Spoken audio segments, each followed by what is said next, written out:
Okay, so tomorrow is locals. It's already been decided that I'll be playing Sky Strikers and using as much of the legendary mod index as I possibly can. So at this exact moment in time, the bit at the top is the exact list that I've profiled already. The only change I'm going to make is putting the Radiant Typhoon package in for now. I haven't decided exactly what else I want to change. So I'm just going to kind of go through it now a little bit and decide what things is going to work. Now, as it's currently scheduled to be, I think there's going to be like 12 plus players. Obviously, American locals are always going to be a lot bigger, so there's a limitation on what you can and can't compare it to. But of those players, I expect there to be like Yummy Fiendsmith. I'm not too sure how Sky Strikers play into most matchups like that. There will be a Radiant Typhoon. There will be, like, I've got to be careful of Dragoon as well. Dragoon's something that I've got to be careful of because there's only one card in the deck that can kind of out it, and that's Lemnis Gate. And you can't really stop them activating Gaze. Like, I guess you have to destroy the D-mod or remove the D-mod from the grave, so that can always be a little bit awkward. I expect there will be, so I'm just going through the list now. Maybe Regenesis Dogmatica, which will be an interesting matchup. There'll be 2 U-Bells. There'll be another Sky Striker. There will be Branded. There will be possibly Blue Eyes. There will be Archmages. And then possibly an Orcust as a Mina build. So there's 2 potential decks that could be playing Dragoon, which is always going to be annoying. So I'm just looking through the cards now of what we're going to be playing. Now, I think Fallen Virtues is just too good to play. You kind of, like, I could risk it and just play the 1 Rose, but I think that risk would be too much. You're always going to play drones. Ashes and Bells, I think, are well worth it. I'll always play at least 1 Shark Cannon. I think Forbidden Droplet, well, yeah, take it back, actually. I was thinking about Lemnis Gate, but Forbidden Droplet also deals with Dragoon as well.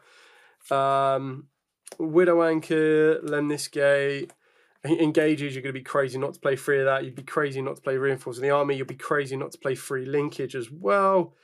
Afterburners, I think, is semi-questionable, but you still want spot removal in the deck, so probably going to play that. Let's go with Engage, Droplet. There we go, Ray. And then Ray.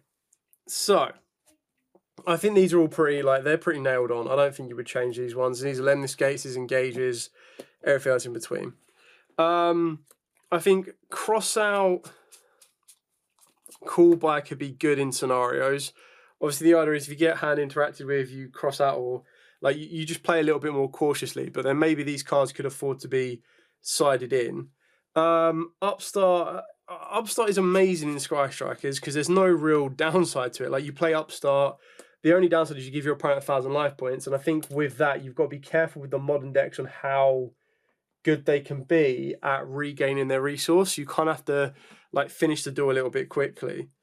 I like the idea of Book of Eclipse. I think Book of Eclipse also helps me deal with Dragoon as well, which is quite nice. The only thing is you have to then clear those cards off in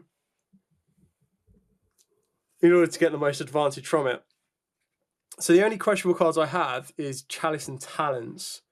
So if I want to get these guys in here, I'm pretty sure I'm on a flat 40. 1, 2, 3, 4, 5, 6, 7, 8, 9, 10, 11, 12, 13, 14, 15, 16, 17, 18, 19, 20, 21, 22, 24, 25, 26, 27, 28, 29, 30, and then 31, 2, 3, 4, 5, 6, 7, 8, 9, 10. Yeah, so I'm on a flat 40. I could bump it to 41 if I do something like this.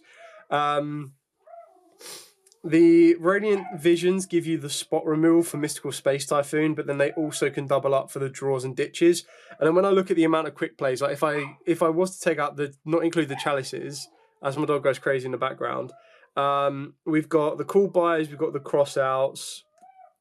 Then of course you'll have your 3 Anchors. You'll have extra Droplets, extra Falling the Virtuouses that will be like spares.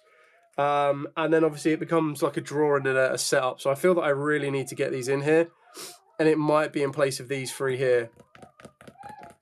Maybe I could afford maybe the cross out, but you've just got to kind of protect your 0, and then I suppose when I side in, I can side in the droll. So maybe I have to bump it up to 41 and just play it a little bit more risque. But I'll figure that out in a minute.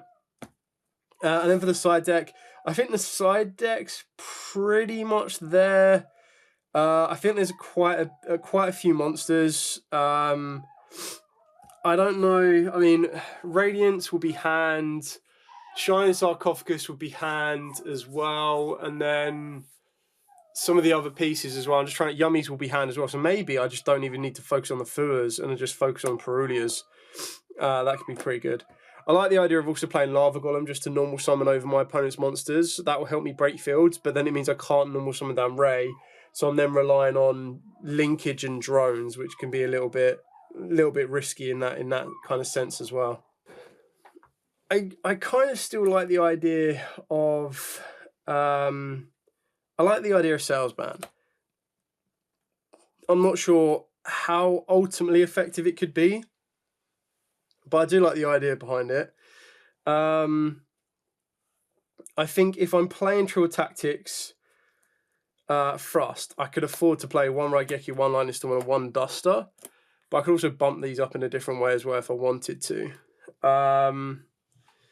I feel like the only thing that's missing that is of like a higher value is playing would be by playing the Ecclesia, the Darkest Dragon in the extra deck, but I honestly don't think it's like massively needed.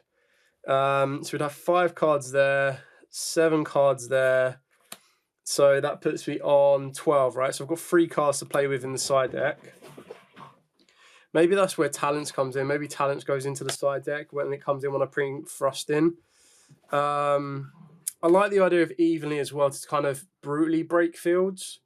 I also like the idea of Ghost Ogre because I just don't think a lot of people are kind of prepared for it. And when I think about like the potential matchups I could have, like when my opponent activates Nightmare Pain, Ghost Ogre. When my opponent activates the trap card for Radiant Typhoons, Ghost Ogre.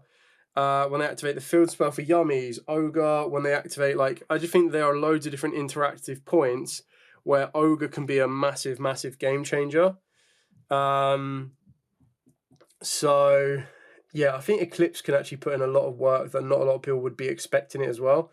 Obviously, if they ash it, they ash it, but then at least I've gone Eclipse for, has traded off for the ash, which could have then been used on the 0. So that'll really kind of come down to it. So there's still a couple of cards to figure out is what I'm trying to say here. These definitely need to go in. I like the idea of Chalice. But I'm just thinking of like, if I'm up against Fiendsmith Yummy, it'll be good to negate.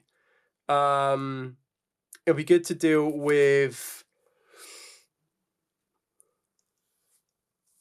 High Wave King, I guess. But then Desiree will still perform an issue, whereas Book of Eclipse deals with both.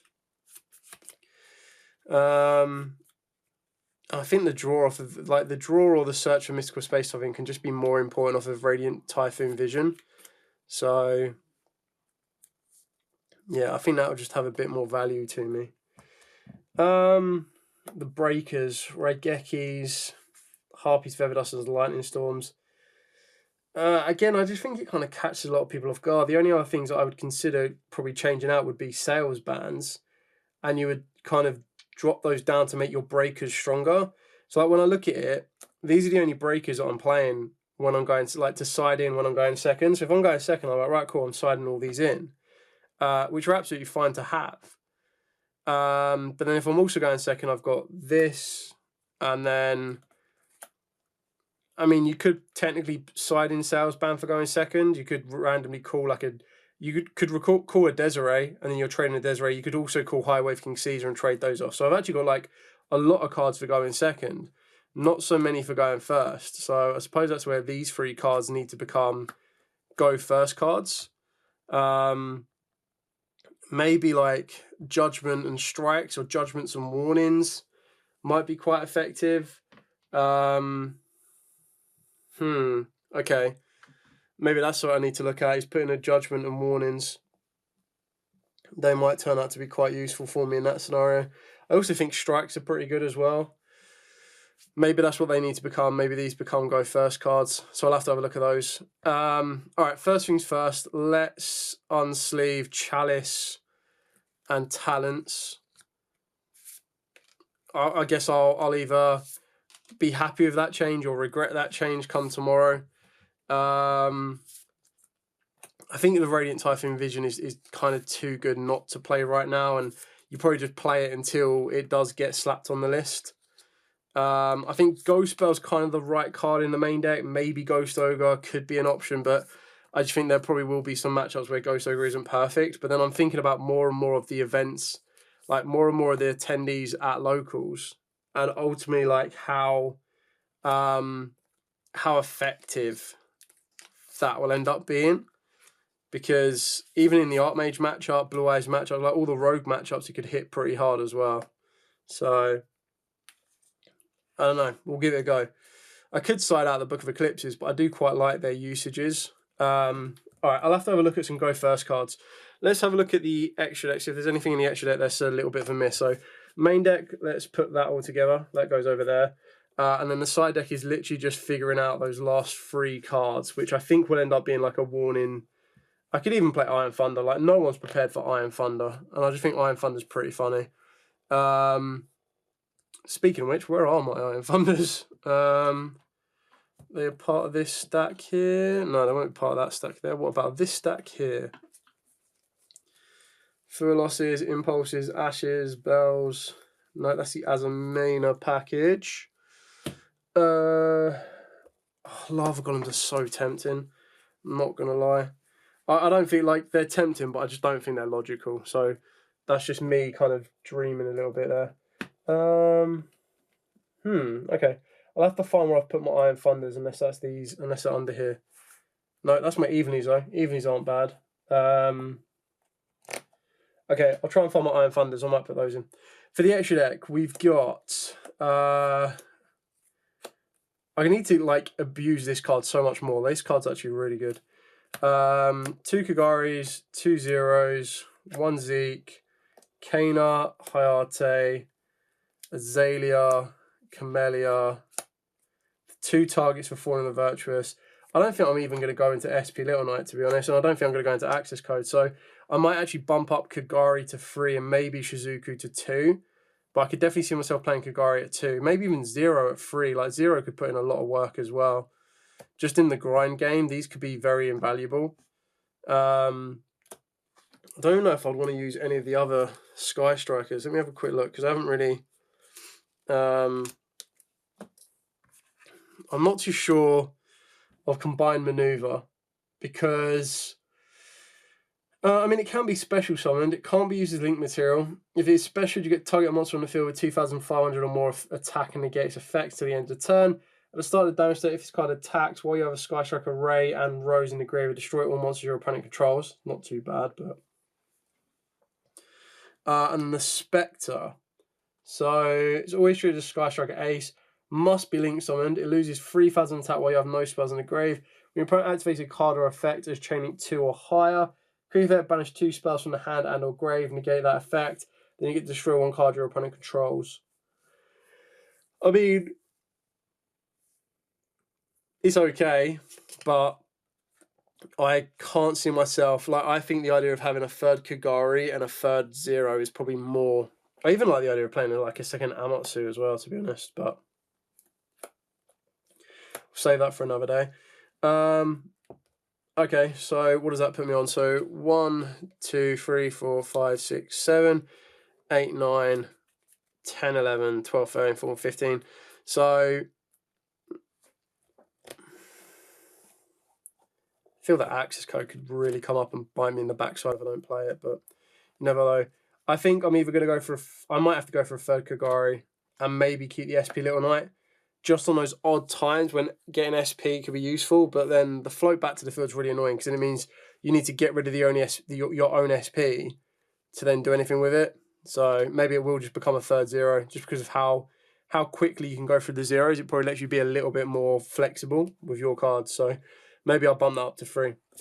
Okay, so that's pretty much it. I will need to de-sleeve some of these as well, because they are kind of double sleeved up.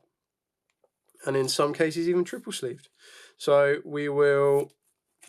Is that right? Yeah, I think we're good there. So I just got to get another Kagari and another 0.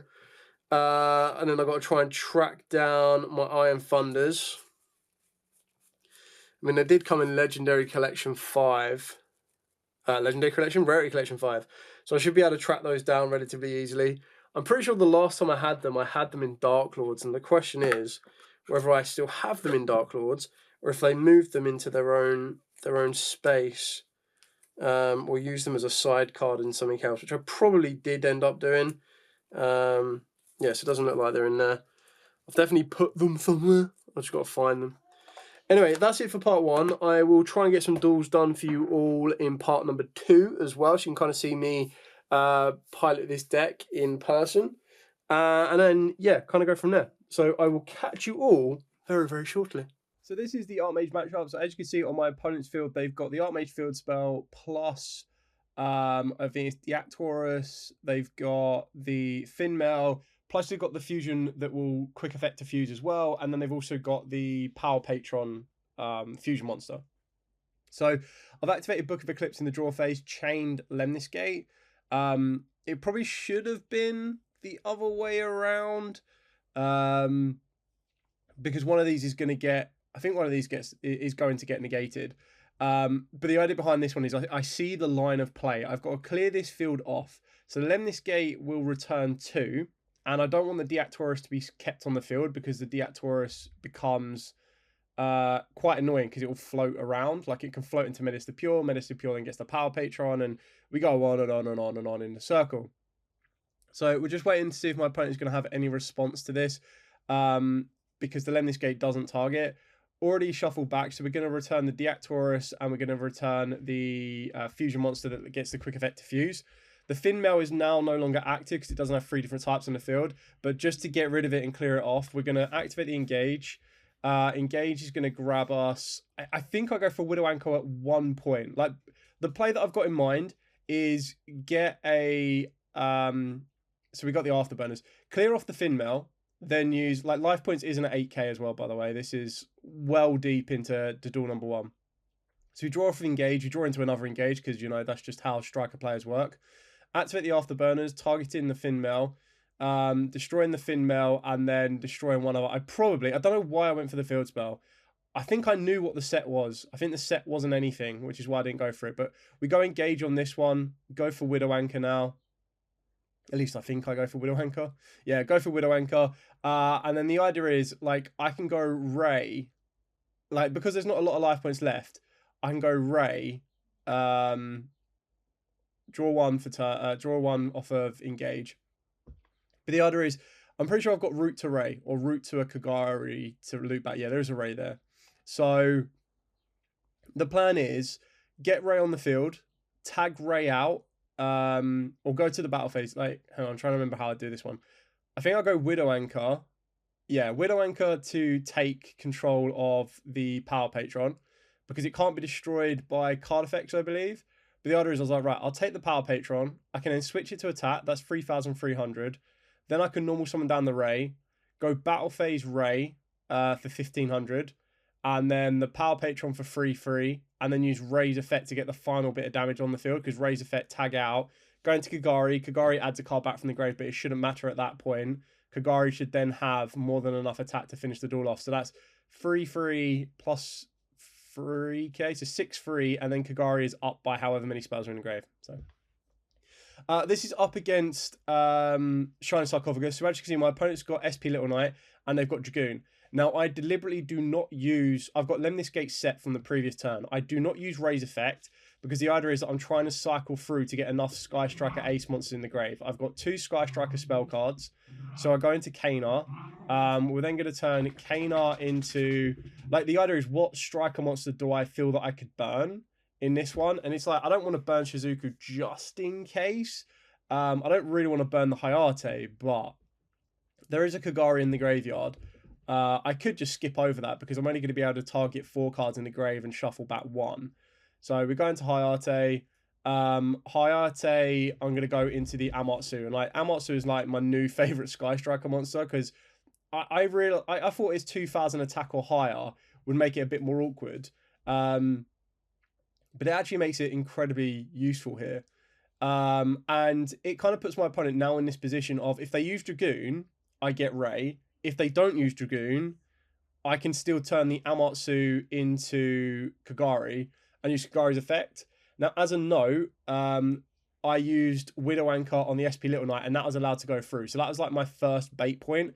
It's like, right, well, if Dragoon negated the Widow Anchor, it might have made it a little bit more awkward. Because if Dragoon negated the Widow Anchor, then I could have gone Ray's effect to Kagari, Kagari's effect to add back.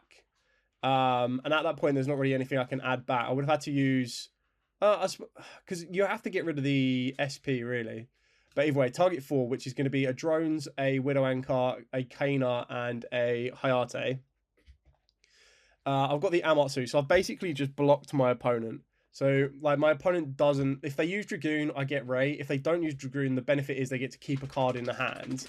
But this is just to show you how strikers can deal with Dragoon in a couple of different ways. So, we've got Lemnis Gate. They try to negate the Lemnis Gate. I then use the Amatsu to make it destroy the Amatsu itself. Which will then allow me to float back into Ray. And then I'm just doing the thought process of, okay, well, what do I need to worry about?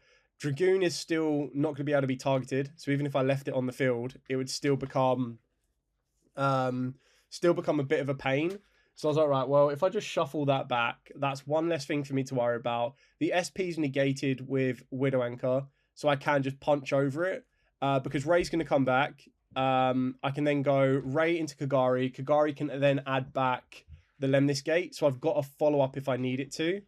And then the Kagari would then attack and move on from there. So that's pretty much how this duel goes back out. I'm able to kind of clear the field off and then lead into a bit more. Okay, so we're back from locals. I would have shown you highlights from 2 duels, which would have been Archmages and Shine Sarcophagus. In those kind of clips, you'll see how the deck outs Dragoon. Now, I honestly thought when I was going to locals, I was like, oh, there's going to be multiple people on Dragoon. It's going to be really awkward to deal with. Yet, Sky Strikers actually don't have that big of an issue with it if they can get to Lemnis Gate and my new MVP in the extra deck, and I'll talk you through it when I get to it. The Archmage one will show you, well, I mean, you'll probably see it, but the Archmage one ended up in a double loss, unfortunately. Like, game 1 went on for like 40 minutes. It was a very, very grindy game. And then duel number 1 was up against Radiant Typhoon, and I'm probably going to try and release the entire duel because it's just generally a really good back and forth duel. I feel like the Radiant Typhoon Enfield's quite strong, and what kind of took its time was it was trying to make sure that I didn't trigger a lot of the Radiant Typhoon cards. Maybe I overthought it in some scenarios, but there were times I was like, right, okay, well, if I activate this, I'm going to trigger the Crossayer that I know you have in the hand. Yeah, and again, that's where the Amatsu that I'll talk about really comes in clutch. And I'm actually like tempted to pick up a second Amatsu just because I think it was such a good card. Anyway, so I'm going to lay out the list, just kind of give you a bit of an idea. I didn't really change a huge amount. Most of it was pretty straightforward. Only one time, I did put the Radiant Typhoon Vision in, which actually put in a bit of work for me. The only time, so I was siding out a Rose more times than not, and only once did it come up and bite me in the backside, but when it did, it bit me pretty hard because I hard opened it and I was like, right, cool, great. I've got that now stuck in my hand. I can't do anything with it. So yeah, that bit me, but it was kind of like that risk and reward of that side that I did. But yeah, I mean, I'm not going to spend forever on like the actual list because it is pretty much what I've already shown you, but it just kind of shows you how budget it is, and I'll talk you through some like highlighted cards and changes and how it works out really, really nicely. So I'm going to tie these up out of the way. 3 Ray, 2 Rose, kind of standard on that one. 3 Anchor, Linkage, and Engage. Now, I did actually miss Jamming Waves, I'm not going to lie. But that's probably because of the type of decks that I faced. So I've got the 1 Afterburners, which put in a bit of work. Drones, Lemnis Gate puts in a lot of work, actually. I really like this card. And Shark Cannon, I rarely saw, but I can see where it can become effective. Yeah, I feel that I would like Jamming Waves. I don't know. I just like the idea of having a card that can deal with a spell and then a monster.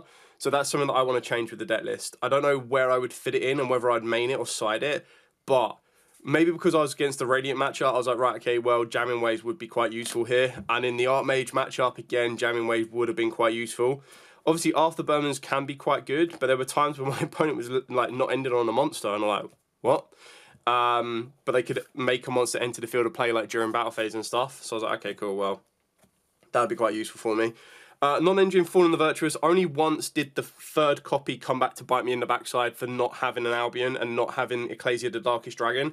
So if you are looking to upgrade this deck list, Ecclesia the Darkest Dragon is definitely something I'd look for. Just for the pure fact that not only does it recycle for the third Fallen the Virtuous, but it also gives you that other disruption, so it becomes 4 interruptions.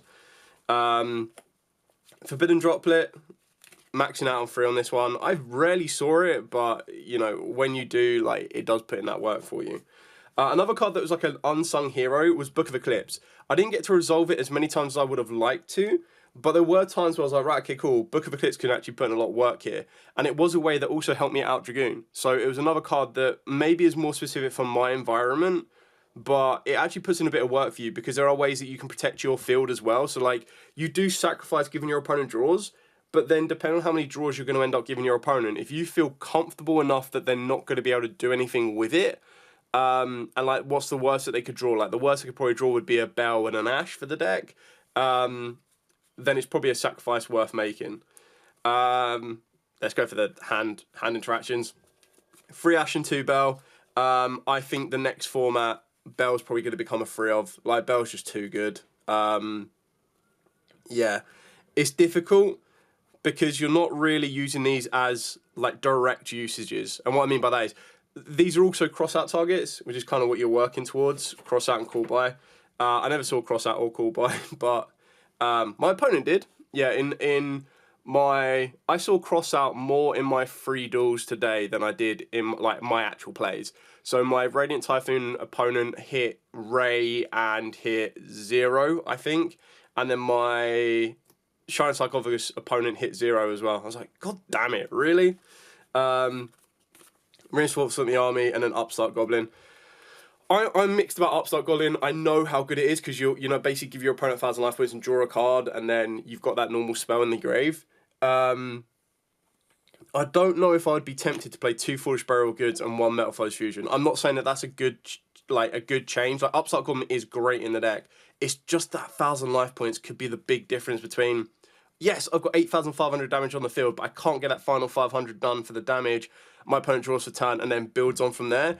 It really depends on what you're facing and what the format is like. Like, if there's a lot of decks that have graveyard recurability or have that top deck that changes it, then you might want to reconsider it. But, I mean, it didn't really cause me that many issues today.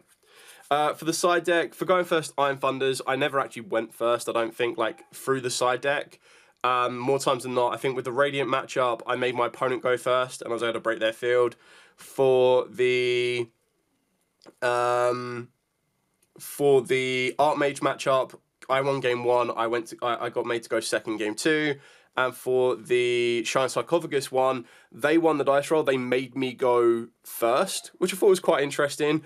And then when I won that duel, they also made me go first as well. So they were a lot more confident in their go second applications compared to my go second applications, which is quite interesting.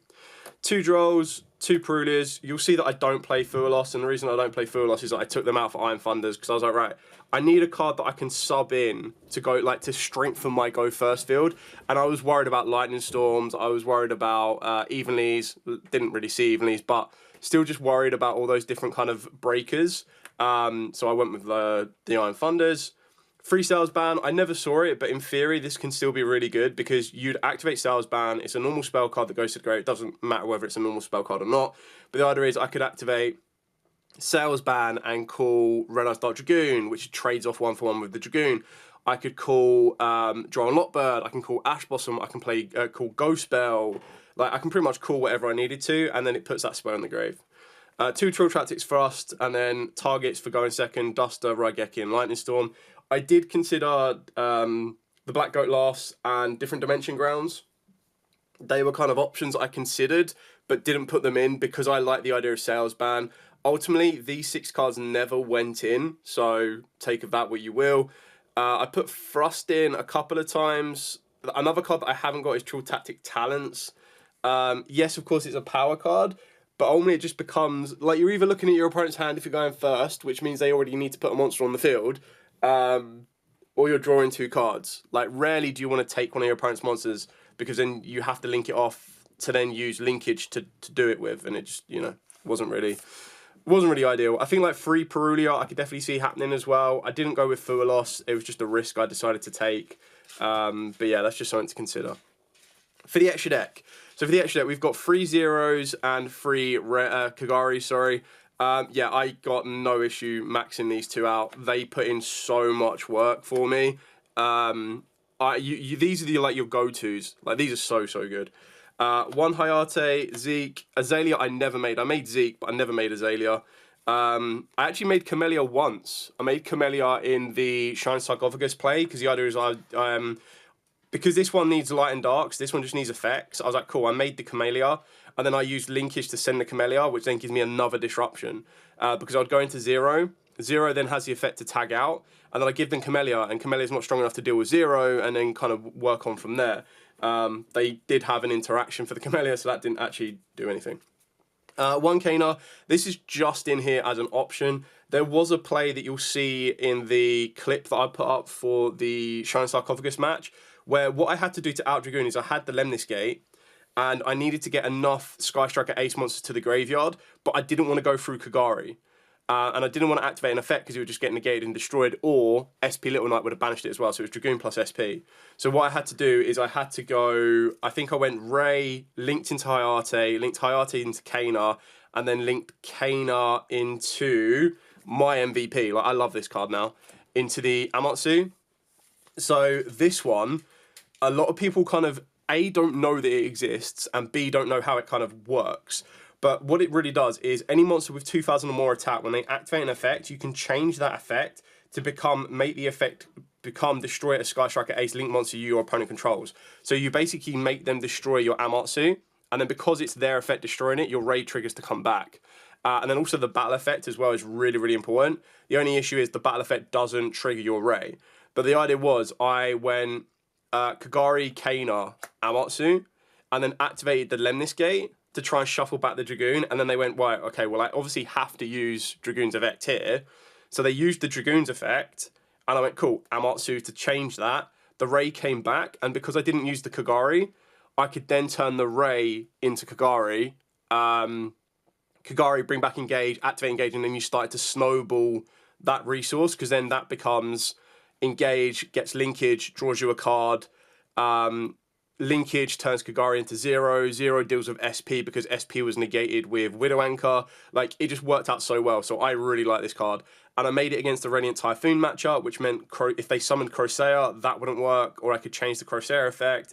It also meant that I could deal with the Phonics as well. So I actually really rate this card. I'm not sure if I'd play 2. I think 1 is more than enough, but it's a newfound appreciation. 1 Shizuku, and then the final ones are the 2 Albions. There's talk that Albion may get hit on the list. I don't think that makes sense. I think if anything, Fallen the Virtuous gets hit. If they put Fallen the Virtuous to 2, fine, you still play it. Even if they put it to 1, I would arguably say, I mean, would you still play Fallen the Virtuous if it's at 1? I mean, that'd be a real tricky one. I don't know if you would, actually, as a generic option, because you activate it, you send an Albion from the extra deck, but then what? Like, you need to be able to recycle that Fallen from the graveyard. So maybe you wouldn't play it if Fallen goes to 1, but I'd be quite shocked if Fallen goes straight to 1. If it goes to 2, you still play it. That's not an issue with that. But yeah, for something that could arguably cost $50 or less. Now, I titled this deck when I did the profile like $60. That was kind of like an overestimation, because that was an understanding that you still need to buy the legendary modern decks, including all 3 of them, rather than getting the singles. And then go from there. Like, someone commented the other day basically saying that they won their locals with a $25 Sky Striker deck. Like, it's so easy to do, and if you take out the Fallen and the Virtuous, the deck is still really, really good. Like I said, I was able to out the Dragoon, which was a big fear of mine. the Radiant Typhoon matchup was a 2-1 loss, so it does show that it can go toe-to-toe with Radiant Typhoon, but Radiant Typhoon is a very awkward matchup for the deck, just because you have to be careful with, you know, how many kind of cards will trigger your opponent's monsters. And the Dragoon matchup, again, also the Archmage matchup, it was just too long of a grind. There was times where I was like, right, maybe I should scoop this up. But then it kind of swung back and forth, which is what made it awkward for both players, is that there were times where I was like, right, okay, I'm in the ascendancy, and then they were in the ascendancy, and I was like, right, I might need to scoop this one up. Let's see how this plays out. If I could see the line where they were going to win, I would have scooped it up, but I just never really saw it. And then ultimately, as you see in the clip, a Widow Anchor, take control, and then attack for the final bit of damage was enough that I needed. Yeah, and then there just wasn't really enough time left on the clock. So it kind of makes it awkward at that point. But yeah. Anyway, thank you so much for watching. Don't forget to like, comment, subscribe, share. Next Locals experience will be using a brand new Blazing Dominion deck. I'm hoping, oh, please, please, please, that my Red Dragon Archfiend cards turn up. And if so, I might play Red Dragon Archfiend. If not, the other options are Enneacraft, which I don't think will be that entertaining for people to watch, but you'll be able to see it. I haven't ordered the Cool Tune Rotary yet. I'm kind of waiting on that. I feel that that card will be quite hyped for now, and then will start to slowly come down. There's so many I want to play. Like, I want to play Clown Crew.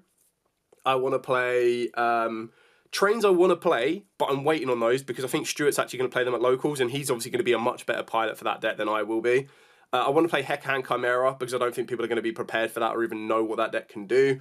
I want to play Predator Plants. I want to play Fairy Tales. I don't know how Fairy Tales are going to translate to the TCG, but I want to play those. And then, yeah, the list goes on and on and on. There's so many that I want to trial out. I'm actually really excited. Like, really, really excited about what could be coming now. So, yeah.